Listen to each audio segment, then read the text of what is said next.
नेपाल में नेपाल से भीषण तबाही के मंजर हमारे सामने आए हैं। जिस तरह से तबाही है, जिस तरह से गांव के गांव बह गए हैं, उसे देखकर दिल दहल उठता है।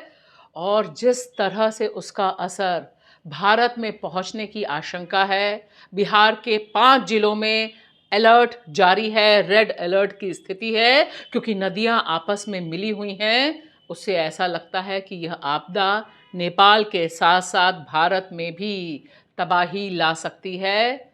तिब्बत में जिस तरह से ग्लेशियर लेक फटी और सीधे सीधे उसका मलबा तिब्बत से सटे हुए रासुआ इलाके में आया, और जिस तरह से उसने गांव को निगल लिया है, वह मंजर दिल दहलाने वाला है।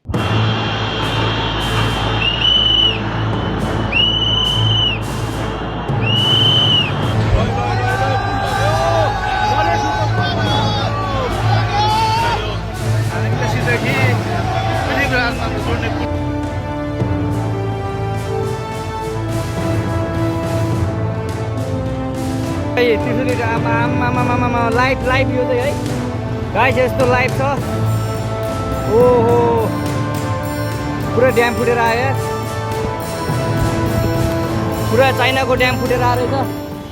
नमस्कार दोस्तों, मैं आपकी दोस्त भाषा। आप देख रहे हैं बेबाक भाषा पे हमारा 2 कार्यक्रम, इस गहरी चिंता के साथ कि नेपाल में जो आपदा आई है उसकी किस तरह से आज भारत में आ रही है, और नेपाल में जिस तरह से जान और माल का नुकसान हुआ है, उससे दिखाने वाले जो वीडियोस हैं वह रोंगटे खड़े कर रहे हैं। ये आपदा नेपाल के बगल में पड़ोसी देश तिब्बत, यानी चीन का जो हिस्सा है तिब्बत, वहां पर ग्लेशियर लेक के फटने से, अचानक फटने से आई है। और उसके बाद जिस तरह के वीडियोस हैं, उससे सटे हुए इलाके जिस तरह से रौद्र रूप में पानी बहा ले गया है, पुल के पुल बह गए हैं, गांव के गांव गायब हो गए हैं, उसमें नेपाल से आने वाली खबरें हमारे लिए गहरी चिंता का विषय बनी हुई हैं।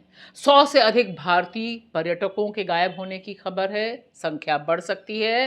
टोटल पर्यटक जो गायब हैं तकरीबन 500 बताए जा रहे हैं, और नेपाली नागरिक कितने हैं इसका अंदाज़ा अभी लगाना मुश्किल है। नेपाल की सेना राहत कार्यों में जुटी हुई है, लेकिन जिस तरह से जो तबाही है और उसकी सीधी सीधी पहुंच और उसकी सीधी सीधी पूछ भारत में दिखाई दे रही है, दिखाई दे सकती है आने वाले समय में, उसे लेकर भी चिंता जाहिर की जा रही है। खास तौर से बिहार में 5 जिलों में इस समय अलर्ट जारी है, क्योंकि ये नदियां, जो गंडक नदी है वह नारायणी नदी से जुड़ी हुई है, और यह पूरा सिलसिला पानी का कहीं भी रोकना संभव नहीं है। फिलहाल बिहार के 5 जिलों में पश्चिमी चंपारण, पूर्वी चंपारण, गोपालगंज, सरन और वैशाली में अलर्ट जारी है, क्योंकि नदियां आपस में लिंक हैं,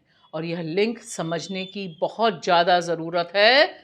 क्योंकि जो लोग यह मानते हैं कि रिवर लिंकिंग अभी जो की जा रही है उससे फ़ायदा होगा, जो ऑलरेडी रिवर लिंक्ड हैं उससे तबाही किस तरह से एक मुल्क से दूसरे मुल्क आती है, इसका मंजर यह दिखाई दे रहा है जो हमारी आंखों के आगे आपकी स्क्रीन पर है। तिब्बत में ग्लेशियर लेक फटती है, बगल में नेपाल में भीषण तबाही आती है, लोग मारे जाते हैं, पूरा का पूरा इंफ्रास्ट्रक्चर बह जाता है, और अब उसका ताप भारत में दिखाई सुनाई देने लगा है। इस पूरी आपदा का विस्तार समझना बहुत ज़रूरी है। हमारी सीमाएं नदियों से मिली हुई हैं, भोटकाशी, त्रिशूली नदी, नारायणी, गंडक और बिहार में गंगा। ये जो पूरा का पूरा विस्तार है, इस विस्तार में इस तरह की तबाही की आशंका लंबे समय से जाहिर की जा रही थी। इस भीषण आपदा में भी ये कुछ वीडियोस जो आ रहे हैं वह बता रहे हैं कि लोग किस तरह से एक दूसरे को बचाने का काम कर रहे हैं, और नेपाल की सेना किस तरह से फंसे हुए लोगों को बचा रही है। इस समय सभी लोग यह सोच रहे हैं कि किसी तरह से इस आपदा का असर कम हो, और जो नदियों का रौद्र रूप है वह ज़्यादा जानलेवा ना हो।